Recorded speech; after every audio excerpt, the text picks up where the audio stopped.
Hello guys, Eric here, and 6 months ago I started to see coverage of the Lenovo Yoga Book.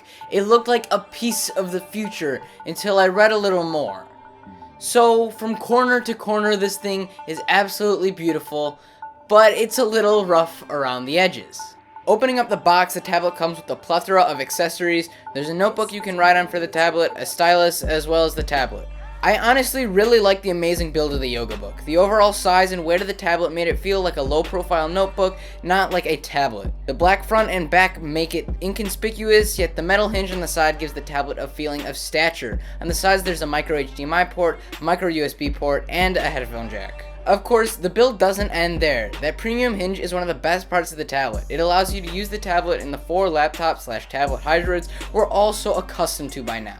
Laptop, tablet, tent, and stand mode all work well, and the overall versatile build is something that I've just become accustomed to that makes the looking at that 1920 by 1200 display great.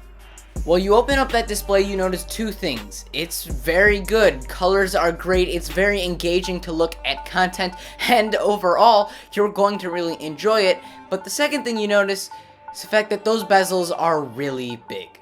To be fair, I barely notice those bezels when I'm consuming media, especially Kevin Riazzi videos, but it's still just way too big for a tablet that was conceived in 2016 and is being sold in 2017. Consuming media with the speakers is also very good. They get quite loud, and the bass response is actually pretty decent. However, they're very easy to cover with your hands. During all of those hours of binge watching videos, my battery held up really well. I get about a day and a half with battery life when I'm using light usage, and even when I'm going hard watching hours and hours of Netflix with this, I'm doing fine. There are two sides to every coin and two sides to every Yoga Book, and so the Yoga Book comes with the Halo keyboard on the bottom. I can't tell you how many times opening up this tablet felt like opening up the Lost Ark. The Halo keyboard's glow and overall futuristic design is just jaw-dropping. Seriously. Of course, just like the Lost Ark, the Halo keyboard is riddled with issues. They're not Nazi face melting issues, but they're issues nonetheless. As cool as the Halo keyboard is, simply put, typing on it isn't half as fast as I would have liked. It's uncomfortable and often unresponsive.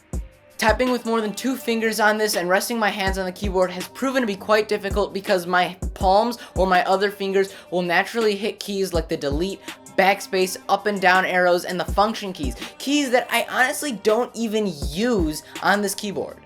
Overall, while it's nice to have the Halo keyboard, typing on it isn't up to par. However, Lenovo software adapts to how much you type and makes my experience typing with this much better now than it was day one. So perhaps things will get even better for me in the future. You can turn the Halo keyboard into a touchpad on the Yoga Book, and this is actually really cool and probably my favorite feature on the Yoga Book. It's really good for taking notes or drawing, and honestly, this could very well be an unrivaled tablet experience when it comes to writing. Other than the Halo keyboard, the only part of the hardware that I personally don't really like are the 2 cameras. They'll get you by for some Skyping, but otherwise I wouldn't recommend any photography with these. They're definitely not too great.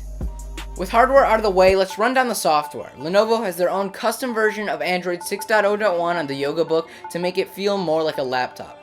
It's one of the best adaptations of Android for tablets I've seen. For the most part, the skin is fairly straightforward, but the multitasking bar at the bottom of the display at all times and the multi-window support on the tablet make using the Lenovo Book feel like an optimized experience, rather than a haphazard attempt to make a bloated phone like we've seen from other tablets in the past. Performance has also been really good with the Yoga Book. Other than the keyboard stuttering I occasionally get when I type on very specific keys and some lag when I'm working with too many apps in the background, the tablet is smooth as butter. The Yoga Book has been able to handle all my schoolwork with ease, and even graphically intensive games such as Bullet Force run well. There's not too much Lenovo has really done for the tablet otherwise.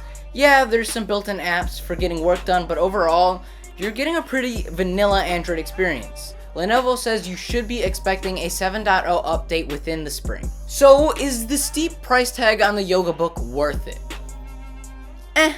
While the experience of the Yoga Book itself is very good, for the amount of money you can buy this for, you're better off getting a Chromebook convertible with a more reliable keyboard for a fraction of the price. And while I haven't used it, perhaps the Windows 10 version is much better and you can get a lot more work done. I'll link the Windows Central review below. However, if you're an artist or a student who wants to take notes with your hands but still wants some tech for the classroom, the Yoga Book is amazing. And at the end of the day, this is the feature you need to be thinking about. The Yoga Book itself is very, very good. So don't think about that. Think about the stylus that comes in the box. If you're going to use the stylus, it is one of the best things you could possibly use. But if that stylus is just a novelty, I'd recommend looking elsewhere. If you like this video, please give it a thumbs up. If you didn't, drop me a comment down below why I didn't. This is Eric, and I have more videos coming your way.